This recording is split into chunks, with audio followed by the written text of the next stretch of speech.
नमस्कार, मैं सुबोध कुमार। आप देख रहे हैं खबर नेशनल टाइम्स। और जैसे कि मैं अभी गाज़ियाबाद के जय भीम पार्क में उपस्थित हूँ। सुचारू रूप से कार्यक्रम चल रहा है। बहुत धम से सामूहिक विवाह समारोह का कार्यक्रम का आयोजन है यहाँ पर। और मेरे साथ डॉक्टर करतार सिंह जी उपस्थित हैं इसी कार्यक्रम में। जी, आज इस कार्यक्रम को लेकर क्या कहना चाहते हैं? ये बहुत ही अच्छा प्रयास है। समाज के जो जागरूक युवा हैं वो आगे आए हैं। बुजुर्गों के आशीर्वाद से ये कार्यक्रम पहली बार संपन्न हुआ है इस क्षेत्र में। और मैं समझता हूँ ये समाज को एक नई दिशा देगा। और समाज के जो लोग अपने आप को समझते हैं कि भाई हम अमीर हो गए हैं और गरीब तबके से वो दूरी बना रहे हैं, तो ये दोनों के बीच में जो एक अंतर आ रहा है ये उसको ख़त्म करने का बहुत ही अच्छा प्रयास है। और मैं समझता हूँ जो अमीर लोग हैं जिन अपने बच्चों की शादियां बहुत अच्छे पैसे से करते हैं, उनको अपने बच्चों की शादियों को इसी तरीके के कार्यक्रमों में करना चाहिए।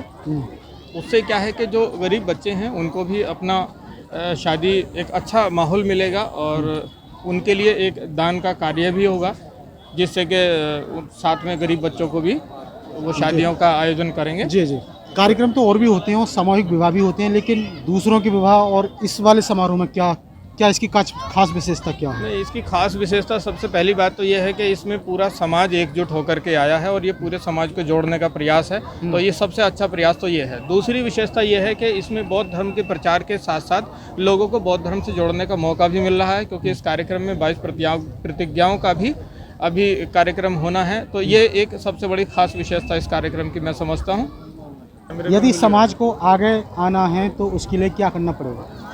देखिए, मेरी राय में सबसे पहले तो शिक्षा का माध्यम, हमें अपनी शिक्षा मजबूत करनी होगी। और चूंकि शिक्षा जिस तरीके से महंगी होती जा रही है तो उस पर हमें विशेष ध्यान देने की ज़रूरत है। अगर हम अपने बच्चों को अच्छे से शिक्षा दिलाना चाहते हैं तो उसके लिए हमें पैसे की ज़रूरत है। और पैसे की ज़रूरत है तो अब हर बच्चा तो डॉक्टर इंजीनियर बन नहीं सकता है, तो हमें कहीं ना कहीं एक बिजनेस की तरफ चलना पड़ेगा। तो अभी हमारे समाज के कुछ युवा हैं जो मिलकर के एक कैंपेन चला रहे हैं, आओ चलें बिजनेस की ओर। उसमें हमारे बड़े भाई श्री प्रणवीर व्यास जी और बहुत सारे साथी हैं, रिंकू कुमार जी हैं, ये सब लोग उसमें हमारा सपोर्ट कर रहे हैं। और मैं इस माध्यम से ये लोगों के पास ये संदेश देना चाहता हूँ कि सबसे पहला काम हम केवल जैसा कि अभी प्रणवीर सिंह व्यास जी ने कहा कि हम सबसे बड़ी संख्या में कस्टमर हैं। अगर हम कस्टमर हैं तो हमारे पास एक प्रोडक्शन की भी ज़रूरत पड़ेगी, तो उसके लिए हमें बिजनेस करने की आवश्यकता है। ज़रूरी नहीं है कि हम किसी चीज़ का उत्पादन ही करें, जो चीज़ें मार्केट में हैं उन्हीं को बेचने का काम करें। कम से कम पैसे से बिजनेस की कैसे शुरुआत कर सकते हैं, आप इस बारे में हमसे भी जुड़ सकते हैं, रणवीर सिंह व्यास जी से भी जुड़ सकते हैं। आओ चलें बिजनेस की ओर, इस कैंपेन से आप जुड़ें।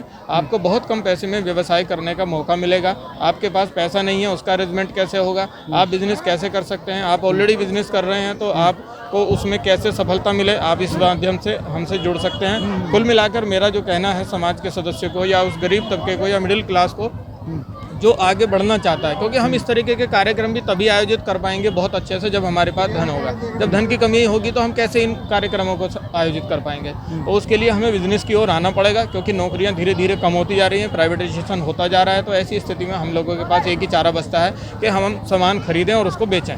कहीं ना कहीं पूरा गुजरात मॉडल जो आप देख रहे हैं, पूरा देश में पूरे विश्व में गुजरात क्यों विख्यात है, क्योंकि वहाँ शिक्षा का स्तर कोई बहुत ज़्यादा बढ़िया नहीं है। अगर आप देखेंगे तो वहाँ IAS इतने नहीं मिलेंगे आपको, लेकिन वह बिजनेस का जो मॉडल है वो सबसे बड़ा है। तो हमको सीखने की ज़रूरत है दूसरे से देख करके। अगर हम आज भी नहीं सीखे तो फिर कब सीखेंगे? तो मेरे विचार से बिजनेस की ओर चलना बहुत ज़रूरी है। आओ चले बिजनेस की ओर, मेरा ये आप लोगों के लिए आह्वान है। आप आएँ और हमारे इस माध्यम से जुड़ें। मैं आप सभी को यही निवेदन करना चाहता हूँ। धन्यवाद।